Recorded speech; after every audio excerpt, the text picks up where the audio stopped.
আজকে আমরা আলোচনা করব শেয়ার মার্কেট নিয়ে। বর্তমান সময়ে শেয়ার মার্কেট একটা খুবই উপযোগী সময় এবং উপযুক্ত একটা ইনভেস্টমেন্ট একটা প্রসেস। তো শেয়ার মার্কেট সম্পর্কে আমাদের কিন্তু অনেক নলেজ থাকা দরকার। আমরা অনেকে শেয়ার মার্কেট শুনলেই দূরে সরে যাই, ভাবি কেন রিস্ক নিতে যাবো, টাকাগুলো কেন জলে ফেলতে যাব। কিন্তু শেয়ার মার্কেট মানে টাকা জলে ফেলা নয়।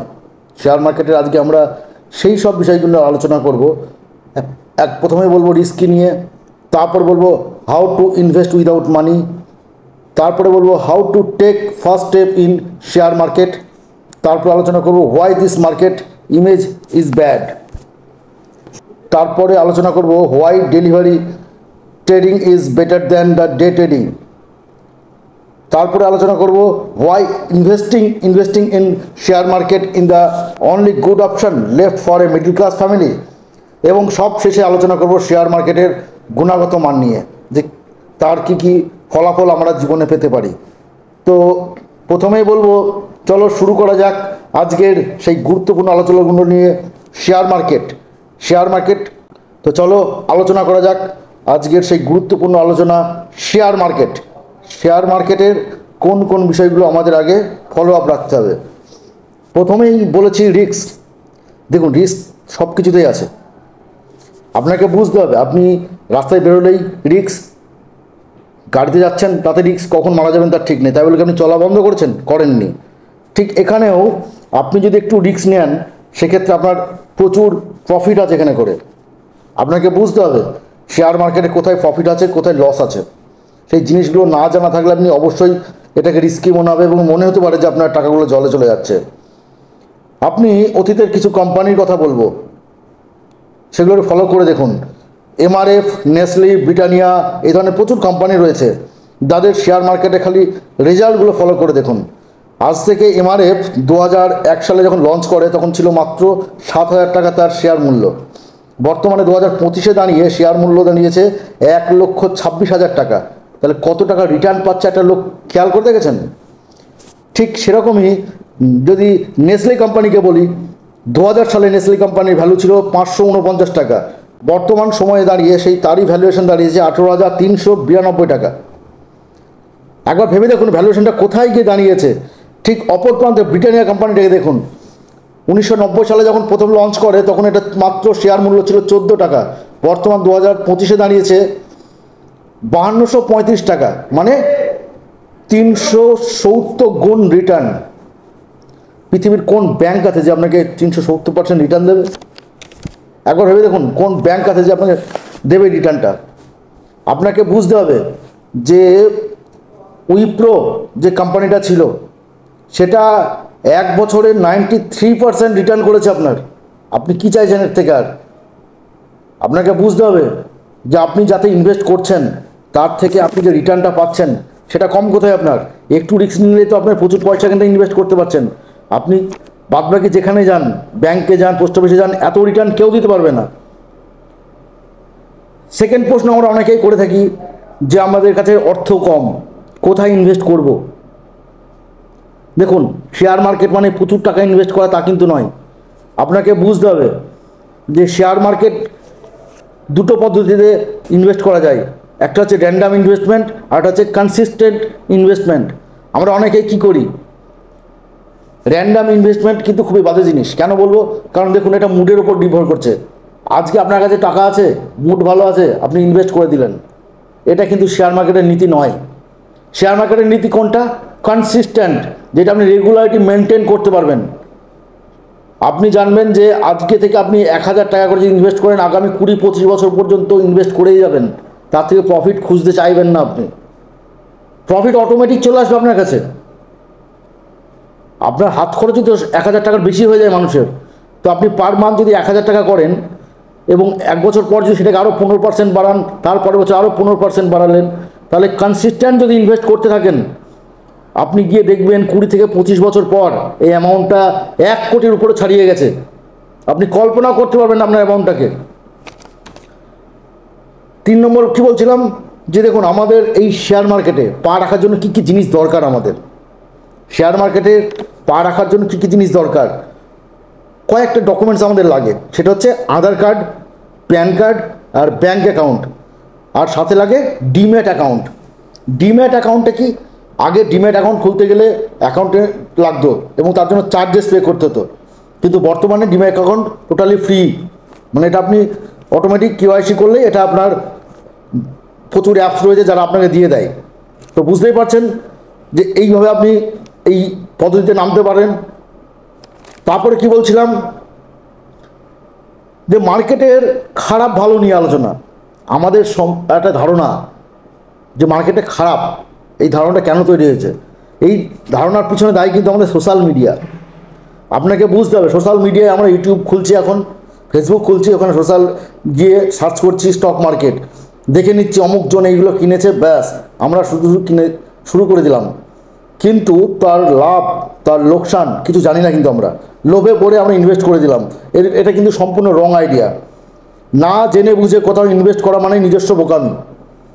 আপনি যখন সোনা কিনছেন নিজের বাড়ির জন্য, আপনি কি ভাবছেন যে আজকে কিনেই কালকে সোনার দাম ডাবল হয়ে যাবে বা কালকে বেচে দেবেন? আপনি একটা জায়গা কিনছেন নিজের জন্য, মাটি, আজকে কিনে কি তার দাম কালকে ডাবল হয়ে যাচ্ছে? হচ্ছে না তো, তার জন্য আপনাকে ওয়েট করতে হচ্ছে। তাহলে আপনি সোনা জায়গা এগুলো কিনে যখন ওয়েট করতে পারছেন, তাহলে আপনি একটা ইনভেস্ট পলিসি কে দিতে পারে আপনাকে যে আজকে ইনভেস্ট করবেন আর কালকে কোটি টাকা আপনাকে দিয়ে দেবে? এটা সম্পূর্ণ একটা ভাঁওতাবাজি সোশ্যাল মিডিয়াতে এখন হচ্ছে বর্তমানে। এইসব ফাঁদে পা দেবেন না আপনারা। যদি কেউ বলে যে আপনাকে আজ 1,000 টাকা দিন, কালকে 1 কোটি টাকা দেবো, আপনি সেসব ফাঁদে পা দেবেন না। যদি দেন, সম্পূর্ণ নিজের রিস্ক। আপনি জানবেন একটা ব্যাংকে যে টাকা জমা করছেন আপনি, তার জন্য আপনাকে ভবিষ্যতে ট্যাক্স কত পে করতে হচ্ছে? 30% ট্যাক্স আপনাকে ব্যাংকে পে করতে হচ্ছে। আপনি গোল্ড কিনছেন, গোল্ডের জন্য কী করতে হচ্ছে আপনাকে? প্রচুর দাম বর্তমানে গোল্ডের, ইউজেসও কম গোল্ডের। তো যখন একটা জিনিসের মূল্য অনেক বেশি হবে, সেক্ষেত্রে তার চাহিদাটাও কম হবে। তো সেই ক্ষেত্রে আপনার রিস্কটা থেকে যাচ্ছে গোল্ডে। এবং গোল্ড বর্তমান সময়ে এমন একটা পরিস্থিতি যে সোনা গহনা পরে আপনি রাস্তায় বেরোতে পারবেন না। আপনাকে গিয়ে সেই ব্যাংকের লকারে ইউজ করে রাখতে হবে। তাহলে ব্যাংকের লকারে রাখা আর আপনার পকেটে থাকা জিনিসটা তো একই, ভ্যালু তো বাড়ছেন আপনার। আর গেল পিপিএফ। পিপিএফের যে সমস্ত টাকা আমরা ইনভেস্ট করি, পিপিএফ টোটালি ওরা ইনভেস্ট করে কোথায়? শেয়ার মার্কেটে। তার প্রফিটটা আপনাকে দেয়। তো আপনি ডিরেক্ট করুন না শেয়ার মার্কেট। পিপিএফে যখন জমাচ্ছেন সেই টাকাটা ওরা তো শেয়ার মার্কেটে খেলা করছে, তাহলে আপনি নিজে খেলুন শেয়ার মার্কেটে, দেখুন না কী আছে এখানে করে। আপনি নিজে বুঝুন, সেটাকে স্টাডি করুন এটা নিয়ে। এবার বলবো কি, দেখুন আমাদের কিছু ইনভেস্টমেন্ট যে প্ল্যানগুলো আছে ডেলিভারি ট্রেডিং আর ডে ট্রেডিং নিয়ে, আমরা অনেকে বুঝতে পারি না এই ডেলিভারি ট্রেডিং আর ডে ট্রেডিংটা কী। ডেলিভারি ট্রেডিংটা তো আমরা বুঝতে পারছি, ডে ট্রেডিংটাও মানে বুঝতে পারছি। ডে ট্রেডিং মানে হচ্ছে দিনে কিনে দিনেই বেচা, মানে আপনি এখন কিনলেন সেই দিনে বেচে দিতে হবে আপনাকে। ডেলিভারি ট্রেডিংটা কি? আপনি আপনার ইচ্ছা মতো ভালো লাগলো যেটা সেটা কিনলেন, যেদিন তার মূল্য বৃদ্ধি হবে, মনে হবে যে আপনার প্রফিট হচ্ছে, আপনি সেই দিন বেচবেন। সেটা হচ্ছে ডেলিভারি ট্রেডিং। ডে ট্রেডিংয়ের ক্ষেত্রে কিন্তু দক্ষতা লাগে এবং প্রচুর স্টাডি করতে এর জন্য। এটা প্রচুর রিস্কি, এটা সবার জন্য নয়। ডেলিভারি ট্রেডিংটা কিন্তু যে কেউ করতে পারে। আপনাকে ধৈর্য ধরে থাকতে পারে, ডেলিভারি ট্রেডিং আপনি ইউজ করতেই পারেন। একটা স্টক কিনলেন আজকে, 5 বছর পর দাম বেড়ে গেল, আপনি বিক্রি করে দিলেন। সেক্ষেত্রে আপনার একটা টাইম পান হাতে, রিকভারি করার একটা টাইম থাকে আপনার হাতে। কিন্তু ডে ট্রেডিংয়ে কোনো রিকভারি টাইম থাকে না আপনার হাতে। আপনি কিনেছেন মানে আজকেই বেচতে হবে আপনাকে, তাতে লস হোক লাভ হোক সবটাই আপনার, একটা রিস্ক থেকেই যায়। ফিফথ কী বলছিলাম, যে দেখুন মার্কেটে আমরা ইনভেস্ট করার সময় অনেকেই ভাবি যে আমরা মধ্যবিত্ত পরিবার, কি করব সেক্ষেত্রে। তো আমরা এক্ষেত্রে অনেকেই ঘাবড়ে যাই যে আমাদের যে টাকা পয়সা যেগুলো দেব, কোথায় দেব, কি চাপ হবে তাতে। দেখুন মার্কেটের কিছু জিনিস আছে যার উপর ডিপেন্ড করে আমাদের ভ্যালুয়েশন টাকার। তো সেইগুলো কী কী আমাদের জানতে হবে। প্রথমে কি বলবো, আমাদের যে মিডিল ক্লাস, তারা প্রথমেই ভাবি যে আমাদের এত টাকা পয়সা করছি আমরা, কোথায় দিলে ভালো হবে। যদি সোনা কিনি সোনাতে ভালো হবে, যদি আমরা এটা কিনি বাড়ি কিনি ভালো হবে। দেখুন আপনাকে বুঝতে হবে মার্কেটে অনেক রকম পলিসি আছে, আমাদের অনেক রকম ট্রেডিং আছে, এসআইপি আছে। সেখানে যদি আপনি লং টার্ম ধরে ইউজ করতে থাকেন, সেক্ষেত্রে আপনার টাকাটা কিছুদিন পর বা 20 থেকে 25 বছর পর দেখবেন টাকাটা প্রচুর হিউজ অ্যামাউন্টে দাঁড়িয়েছে। আপনি কল্পনা করতে পারছেন না যে অ্যামাউন্টটা কোথায় গিয়ে দাঁড়ালো আপনার। ইনভেস্ট করার আগে মিডল ক্লাস আমরা ভাবি, কিন্তু যদি এগুলো করতে পারি আমরা, তাহলে কিন্তু আমাদের জীবন উৎফুল্ল হয়ে যাবে। আমাদের কোনো সমস্যা থাকবে না সারা জীবনে, টাকা নিয়ে কোনো টেনশন থাকবে না আমাদের। সবচেয়ে বড় কথা যেটা লাস্ট বলবো, যে আমরা শেয়ার মার্কেটে যে যাই, শেয়ার মার্কেটের টাকাটা কিসের ওপরে আমাদের লাভ লসটা হয়। শেয়ার মার্কেটে তো টাকাটা এমন নয় যে তারা একটা জায়গায় জমিয়ে রেখে দিচ্ছে আমাদের জন্য, সেটার জন্য নয়। শেয়ার মার্কেটে কিছু জিনিসের উপর ডিপেন্ড করে, আপ অ্যান্ড ডাউনের উপর। সেই আপ অ্যান্ড ডাউনটা কিসের উপর ডিপেন্ড করে? Will to buy, 1 number point. Will to buy দেশের ইকোনমির উপর ডিপেন্ড করে আমরা কেনা বেচা। আপনি যে জিনিসটা কিনছেন তার যদি চাহিদা বেশি থাকে, দেখবেন অটোমেটিক তার প্রফিট বেশি পাবেন। কিন্তু যে জিনিসের ক্রেতা কম, দেখবেন তার প্রফিটটা কম। যে জিনিসটা আপনি বিক্রি করছেন তার যদি কেনার লোক বেশি থাকে, দেখবেন অটোমেটিক তার চাহিদা বেড়ে থাকে। দেশের ইকোনমির উপর ডিপেন্ড করে কিন্তু যে আপনার মার্কেট ভ্যালু কী হবে। এক্ষেত্রে আপনাকে খেয়াল রাখতে হবে, দেশের অর্থনৈতিক অবস্থা যদি ভালো থাকে, দেখবেন আপনার শেয়ার মার্কেট তত্তরিয়ে বাড়ছে। 2 নম্বর কী বলবো, ডেলি নিউজ।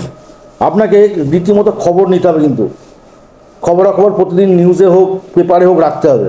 কারণ জানবেন প্রতিটি পজিটিভ খবর কিন্তু আপনার শেয়ার মার্কেটের উপর একটা পজিটিভ রেজাল্ট নিয়ে আসে। ঠিক দেশের জিডিপি যেরকম বাড়লে আমাদের শেয়ার মার্কেট ও স্টকে যেমন তার ফলাফল পড়ে, ঠিক সেরকমই ট্যাক্সের পরিমাণ যখন বেড়ে যায়, কোনো কিছুতে ট্যাক্স যখন বেশি পড়ে, দেখবেন শেয়ার মার্কেটের হাল সঙ্গে সঙ্গে ডাউন হয়ে যায়। এইগুলো আপনাকে খেয়াল রাখতে হবে। 3rd পয়েন্ট কি বলবো, ইনফ্লেশন। দেখুন, রেট যদি হাই হয়, যে কোনো জিনিসের যদি রেট হাই হয়, দেখবেন তার ডিমান্ড অটোমেটিক লো হয়ে যায়। তো ইনফ্লেশনটা একটা বড় ফ্যাক্টর। 4th পয়েন্ট হচ্ছে ক্রুড অয়েল। দেখুন, মার্কেটের আমাদের সারা বিশ্বে যখন জ্বালানির যে খরচা, যেটি দাম বাড়ে, তখন দেখবেন অটোমেটিক মার্কেটের সব কিছুর জিনিসের দাম কমতে শুরু করে। আন্তর্জাতিক বাজার মূল্য যখন চরম হারে বৃদ্ধি পায়, তখন শেয়ার মার্কেট কিন্তু তত্ত্বরই নেমে যায়। এটা একটা বড় ফ্যাক্টর আমাদের শেয়ার মার্কেটের। 5th পয়েন্ট কি বলবো, 5th পয়েন্ট হচ্ছে আমাদের গ্লোবালাইজেশন। গ্লোবালাইজেশনটা কি? বর্তমানে ইনফোসিস বা উইপ্রো এই ধরনের কোম্পানিগুলো আমেরিকা বেসিস কোম্পানি, এবং আমেরিকা বেসিস কোম্পানিগুলোর উপর ডিপেন্ড করে কিন্তু আমাদের শেয়ার মার্কেট, স্টক এক্সচেঞ্জ ওঠানামা করে। তো এই গ্লোবালাইজেশনটা কিন্তু একটা বড় ফ্যাক্টর আমাদের। এইবার আলোচনা করব সেই 5টা কারণ নিয়ে, যে 5টা কারণের উপর নির্ভর করে শেয়ার ওঠানামা করে। প্রথম কারণটা হচ্ছে অর্ডার। দেখুন, শেয়ার মার্কেটে যে প্রোডাক্টের যত বেশি অর্ডার ভ্যালু আসবে, তার যত টাই আপ হবে কোম্পানির সঙ্গে বা দেশের সঙ্গে, অটোমেটিক তার ভ্যালু বাড়তে শুরু করবে। তো অর্ডারটা একটা বড় ফ্যাক্টর। 2 নম্বর হচ্ছে জয়েন্ট অ্যাডভেঞ্চার। 2 নম্বর হচ্ছে জয়েন্ট ভেঞ্চার। জয়েন্ট ভেঞ্চারটা কি? যখন কোনো কোম্পানি আর একটা কোম্পানির সঙ্গে টাই আপ করে, সেক্ষেত্রে কোম্পানির ভ্যালু কিন্তু অটোমেটিক বেড়ে যায়। তখন যা মূল্য ছিল অতীতে, ভবিষ্যতে গিয়ে তার মূল্য অনেকটা বেশি হয়ে যায়, এবং সেক্ষেত্রে শেয়ার যারা কেনে থাকে তাদের অনেকটাই লাভ হয়। Sales, 3rd point, sales. কোম্পানির যে প্রোডাক্ট, সে কতটা সেলস করছে মার্কেটে। ধরুন আজকে হোন্ডা মার্কেটিং, ধরুন তার সারা বছরের গাড়ির 23% এক্সট্রা সেল হয়েছে মার্কেটে। তার মানে কি, তার প্রোডাক্টটা প্রচুর সেল বেশি হয়েছে। প্রচুর সেলস বেশি হওয়া মানে আপনি সেখান থেকে প্রফিটটা কিন্তু আপনারাই পাবেন, যারা ওই কোম্পানির শেয়ার হোল্ডার আছে, প্রফিটটা তাদের। 4th হচ্ছে অ্যাকোয়াজিশন। অ্যাকোয়াজিশনটা কি? দেখুন, আপনি যখন কোনো কোম্পানির প্রোডাক্ট আমাদের অধিগ্রহণ হয়, মানে ধরুন গোদরেজ কোম্পানি যেরকম একটা আমেরিকান একটা বিপিও সেক্টরের একসঙ্গে টাই আপ করেছিল, ওরা অধিগ্রহণ নিয়েছিল, তার ফলে গোদরেজ কোম্পানির শেয়ারটা অনেকটাই মূল্য বৃদ্ধি হয়েছিল। তাতে লাভবান কারা হয়েছিল? যারা গোদরেজের শেয়ার হোল্ডার ছিল, তারাই। ঠিক সেরকমই আরেকটা চমকপ্রদ জিনিস বলবো, যেটা হচ্ছে মনসুন। মনসুনটা কি? এটা কিন্তু খুব রিস্কি একটা জিনিস। দেখুন, মনসুন হচ্ছে আমাদের বর্ষা আসলেই সিমেন্টের দাম দেখবেন কমে যায়, মানে সিমেন্টের চাহিদা কমে যায়। যারা সিমেন্টের উপর শেয়ার কেনাবেচা করেন, তাদের জন্য বর্ষাকালটা খুবই ড্রাই সিজন যায়। এই সময়টা, মানে এই সময়টা খুব একটা ভালো সময় না, যায় না বর্ষা, বিশেষ করে সিমেন্টের যাদের শেয়ার কেনাবেচা করেন। বর্ষার সময় সিমেন্টের চাহিদা কম, সেক্ষেত্রে শেয়ার হোল্ডারদের অনেকটাই লসে রান করার সম্ভাবনা থাকে। তো এত কিছুর পরেও আমাদের এই গোটাল ভারতবর্ষ থেকে সারাব্যে অন্ততপক্ষে 30% মানুষ এই শেয়ার মার্কেটে রোজই কেনাবেচা শুরু করেন। এবং সবচেয়ে হাস্যকর ব্যাপার আমাদের, যে আমরা যারা এখনও পর্যন্ত ভয়ে পিছিয়ে থাকি, তারা জানলে অবাক হবেন যে ভারতবর্ষে এখনও পর্যন্ত 12 কোটির উপরে লোকজন শেয়ার মার্কেটে রোজ কেনাবেচার প্ল্যানিং করেন, এবং তারা শেয়ার হোল্ডার নিজস্ব একজন, যারা রীতিমতো মিউচুয়াল ফান্ড, SIP যাবতীয় সব কিছু তারা ইউজার্স তারা, তাহলে আপনি কেন পিছিয়ে থাকবেন? আপনিও তো পারেন এগিয়ে যেতে, চেষ্টা করে দেখুন না। শেয়ার মার্কেটের সম্পর্কে ঝুঁকি নেওয়ার কোনো ব্যাপার নেই। আপনি নিজে একটু স্টাডি করুন, শেয়ার মার্কেট সম্পর্কে নলেজ নিন, শেয়ার মার্কেটে ধৈর্য ধরুন, হাতে সময় নিন। যদি ইনভেস্ট ঠিকঠাক করতে পারেন, আপনি দেখতে পাবেন আগামী 20 থেকে 30 বছর পর আপনাকে করোড়পতি হতে কেউ আটকাতে পারবে না। তো কেমন লাগলো ভিডিওটা অবশ্যই আমাদের কমেন্ট বক্সে জানাবেন, এবং ভালো লাগলে অবশ্যই লাইক কমেন্ট শেয়ার করবেন, এবং অনুরোধ হলো চ্যানেলটাকে সাবস্ক্রাইব করে আমাদের পাশে থাকবেন। ধন্যবাদ।